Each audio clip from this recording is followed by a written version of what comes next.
কেন, হঠাৎ আবার কি হলো তোমার? এখন তো সব ঠিক হয়ে গেল। আমরা নিজেদের জীবন শুরু করতে পারবো অন্য কোথাও। তুমি যেখানে চাও সেখানেও হতে পারে, কলকাতা বা ওই তোমার পছন্দের শহর দিল্লিতে, যেখানে আমাদের ওই প্রথম মিট আপ হয়েছিল, কলকাতার বাইরে। সত্যি বলবো, you are looking so beautiful that night.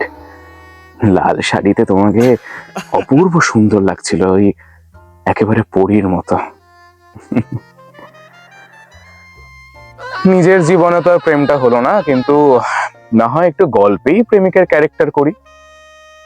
আসছে বজ্রকুহক, শুধুমাত্র ইউটিউব চ্যানেল শুধু গল্পের জন্যে। আমি সৌমিক রয়েছি শাগনিকের ভূমিকায়। তাহলে দেখা হচ্ছে খুব তাড়াতাড়ি। Stay tune.